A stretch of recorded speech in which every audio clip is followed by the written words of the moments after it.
वो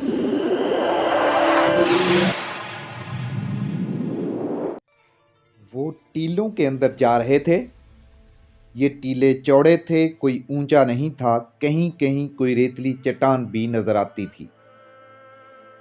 वो और आगे गए तो किसी नदी या दरिया का खुश्क पाट आ गया। साफ पता चलता था कि सदियों से यहां से पानी नहीं गुजरा। अलनासर आगे आगे और इसके साथी उसके पीछे पीछे जा रहे थे। अलनासर चलते चलते रुक गया। उसने अपने सर को जोर से झटका दिया, मगर उसे जो कुछ दिखाई दिया था वो बस दस्तूर नजर आ रहा था। खुश्क पाट के बाएं किनारे पर रेतली चट्टान थी जो ऊपर जाकर आगे को झुक आई थी। शायद 1-2 सदियां पहले इसके दामन से पानी टकराता रहा था। वहां से ये पानी किसी और तरफ बहकर जाता होगा। उसकी शक्ल बरामदे की सी बनी हुई थी, छत खासी ऊंची थी और वहां साया था। इस साए में 2 घोड़े खड़े थे और इनके करीब 2 जवान लड़कियां बैठी थीं। वो उठ खड़ी हुईं। उनके रंग गोरे और नक्शो निगार बहुत दिलकश थे। अलनासर उनसे दूर रुककर अपने साथियों से पूछने लगा, तुम्हें भी वो 2 लड़कियां और 2 घोड़े नजर आ रहे हैं?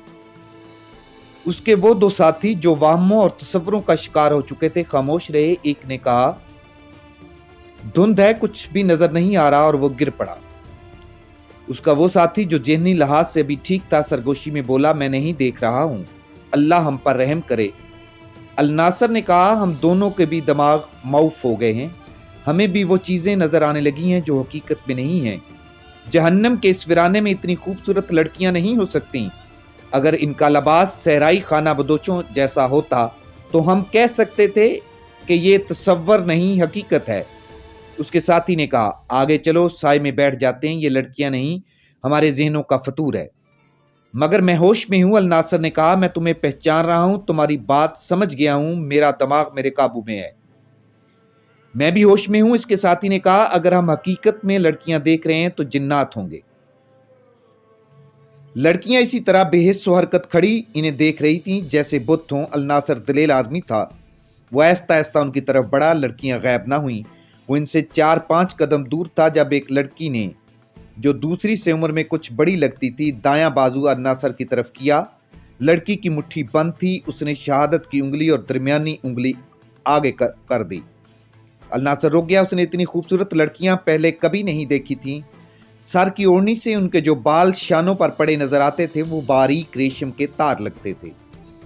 दोनों लड़कियों की आंखों का रंग भी दिलकश और अजीब था। आंखें हीरों की तरह चमकती थी।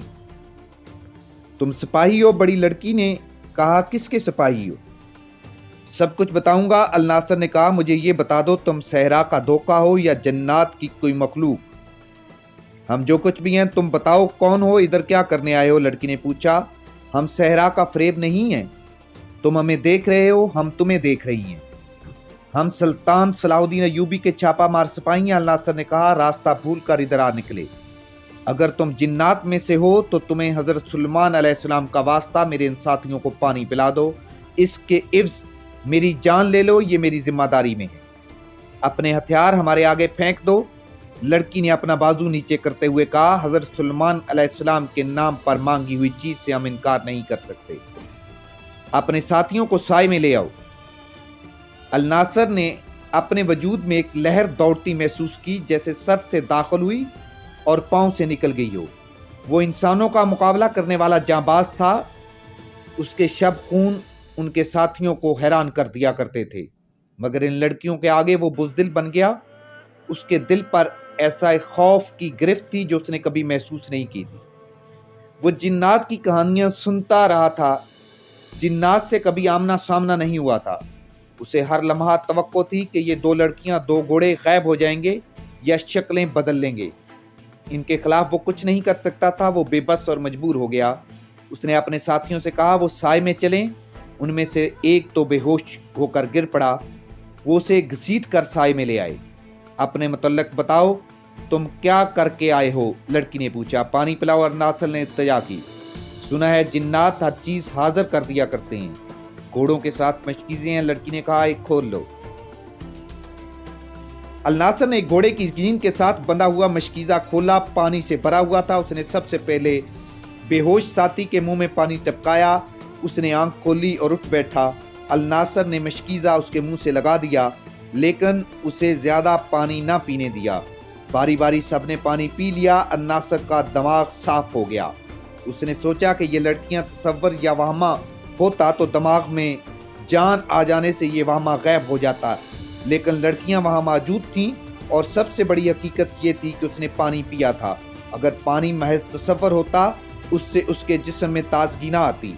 उसने लड़कियों को एक बार फिर देखा और बड़ी गौर से देखा।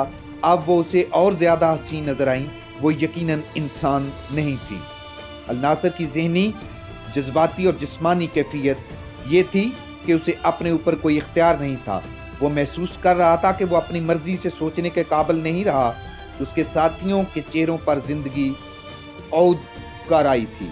ये उस थोड़े से पानी का करिश्मा था जो उनके जिस्मों में गया था, मगर अलनासर की तरह उन पर भी खौफ तारी था। लड़कियां इन्हें खामोशी से देख रही थीं। बाहर की दुनिया जल रही थी। जमीन ऐसे शोले उगर रही थी जैसे महसूस होते थे, नजर नहीं आते थे, लेकिन ये लोग बैठे थे। वो इन शोलों से महफूज थे। ऊपर रेतली चट्टान की छत थी और जगह खासी कुशादा थी। बड़ी लड़की ने बाजू अलनासर की तरफ बढ़ाया। दरमियानी उंगली और शहादत की उंगली आगे करके बाजू को घोड़ों की तरफ घुमाया। वो थैला खोल लो और अपने साथियों को दो। अलनासर ऐसे अंदाज से घोड़े की जीन के साथ बड़ा हुआ चमड़े का थैला खोल लाया जैसे उसने ये हरकत किसी जादू के जेर असर की हो। उसने थैला खोला तो उसमें खजूरों के अलावा खाने की कुछ ऐसी चीजें पड़ी थीं जो सिर्फ अमीर लोग खाया करते थे। खुश्क गोश्त भी था जो खाने के काबिल था। उसने लड़कियों को देखा। बड़ी लड़की ने कहा, खाओ। अलनासर ने ये चीजें अपने साथियों में तकसीम कर दी। इन सब के पेट पीठ से लगे हुए थे। उन्होंने खाना शुरू कर दिया। खाना मिकदार के लिहाज से थोड़ा था, जो बज़ाहिर एक आदमी के लिए काफी था, लेकिन चारों सैर हो गए। उन्हें माहौल निखरा हुआ दिखाई देने लगा। लड़कियां का हुस्न पहले से कहीं ज्यादा पुरकशिश और पुर